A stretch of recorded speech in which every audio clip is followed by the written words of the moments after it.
at FACLA in Los Angeles on the 5th anniversary of when 32 Filipino journalists were murdered while in Mindanao while traveling with Ismail Maguindanao 5 years ago as he was about to file for his candidacy for governor. The event, which took place, is now known as Maguindanao Massacre.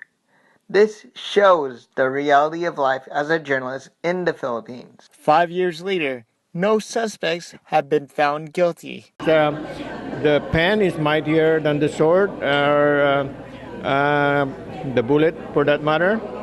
And that is the only means we can do and help and eliminate these kind of atrocities and violence. Pictures of the journalists who fell victim to the Maguindanao Massacre is a faint reminder of how dangerous the job of a journalist can be. Ronnie Ligo, current editor of Weekend Balita and U.S. Asian Post, used to cover for Times Journal in the 80s in the Philippines and explains his experiences covering stories during one election. Those assigned to cover the first autonomous regional Mindanao autonomous government of Mindanao for the Muslims, from Manila, and you will see from there how neglected, I should say, the Muslim Mindanao region is. Politically, because of feudalism, where the datus, the chieftains of the Muslim population there are led by datus, and they control whatever wealth that the forsaken island is supposed to be the island of promise of the Philippines because of its very fertile land. When I went there to cover that event, there I witnessed myself.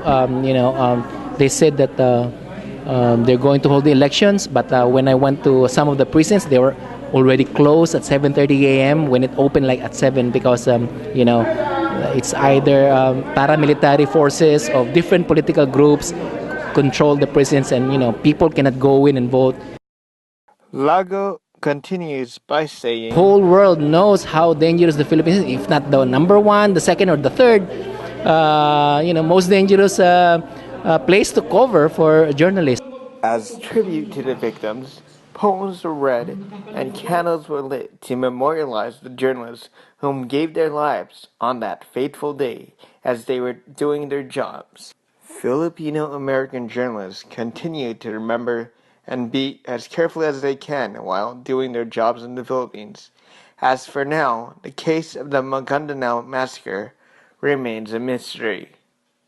For FilAmTV Community News, this is Paul Chua reporting, Los Angeles, California.